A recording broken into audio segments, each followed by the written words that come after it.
Hello, my name is Jennifer Van Wyk, and I've been a psychotherapist and a humanitarian for over a decade now. So because I work in a lot of different horrendous situations often, I have people that really struggle with a thing called survivor's guilt, which is when they've survived but a loved one, something horrible has happened to a loved one around them. And there's a lot of guilt about how come it didn't happen to them. But even with my clients that don't work in disasters or don't survive these disasters, guilt can be one of those emotions that it's really hard to shake off. And it just sucks the joy out of your life, you know? It's hard to move on, and it really can stay with you for a while. So I hope from this video, you'll be able to understand what the purpose of guilt is, or at least the purpose that I find in the clients that I work with. And then also what you can do to get rid of it.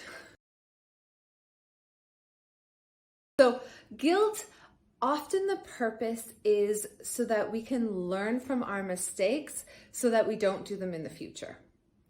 That's really kind of often the big signpost. Again, always check in with yourself and see if that's true for you. Don't just listen to what I tell you. But that's often a very common reason for guilt to come up. So how do you get rid of it? There's 4 steps to getting rid of guilt. The first one is you want to think about what was the mistake. We have to take time, even though it's uncomfortable, to look at maybe what our actions were or what we did, or even sometimes take responsibility for what we did. It's really important that we acknowledge the mistake that we made, even if it's only to ourselves. No healing, no movement can happen until we acknowledge something first. So that's definitely always step 1. Acknowledge, really narrow down specifically what you think the mistake was. Okay, step 2 is there anything you can do to fix it right now? Is there amends that you need to make, or something that would help in making this present situation better? So for example, perhaps I lose my temper on somebody. Maybe the amends is I can go and say sorry, or I can buy them a coffee, or I can do whatever it is. I don't know, you know your life best, right? So it's nice, and it's nice for us and of course for others to make amends and try and say how we'll be different in the future, which is step 3. So step 3 is what can we do to prevent ourselves from making the same mistake in the future. So again, if I have lost my temper, then I also want to think of, okay, well, why did I lose my temper? Was it because I feel insecure in my job, or I don't feel like I'm not good enough in my job, and they kind of questioned that, and so it really made me overreact? And in that case, what I can do to prevent it in the future is to really try and soothe and heal that wound of not feeling adequate in my job, right? Or perhaps I haven't been sleeping well and I'm really exhausted, and that's why I lost my temper.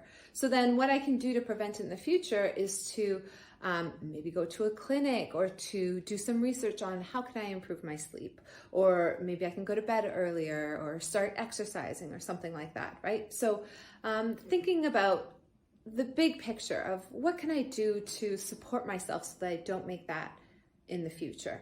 Sometimes you can share what you're going to do to prevent it in the future with the person that you're making amends with, because that helps them really trust that you've taken it seriously and that you're going to try and do something. And it also holds you accountable for changing your behavior so that you reduce the risk of making that mistake. The 4th and last step to getting rid of guilt is going to seem really counterintuitive. And it's going to seem really opposite from what you think you should do. Should is like one of my least favorite words, by the way. And that is forgive yourself. So often we beat ourselves up to try and make ourselves a better person. But if you think about someone trying to run a marathon and they beat themselves up and they break their legs and they break their arms, they're not going to be able to run that marathon very well, right? It motivates you to maybe try a little bit harder even when it's really painful, but you're going to collapse and it makes it impossible, right? So forgiving yourself is actually the best way you can make yourself stronger so that you're going to be more likely to be a better person. I always say you can't give bananas unless you've got bananas, right? If you are mean to yourself, then that's all you can really give to other people.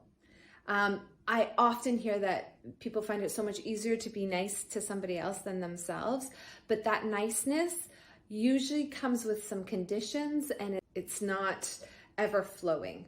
Whereas when you forgive yourself and you love yourself and you're kind to yourself, it gives you that strength, it gives you that nourishment so that you can then be a better person to everyone without limit, as long as you're continuing to nourish yourself, right? If you're running that marathon and you eat well and you practice appropriately so that you don't strain a muscle and you sleep well and you drink lots of water, all those kind things that you're doing to your body enable you to achieve so much more.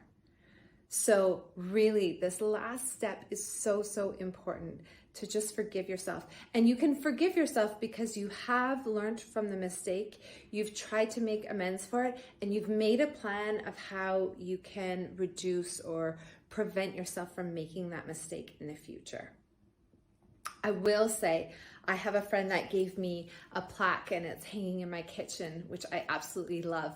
And it says, I never make the same mistake twice. And then ... I make it 4 or 5 times just to make sure. So just know that you might make the same mistake 4 or 5 times just to be sure, or even more. And that's okay. Still, forgiving yourself is the best way you can really enable yourself to be a better person for other people. I hope that video was helpful. Let me know how the steps went for you, what your thoughts are.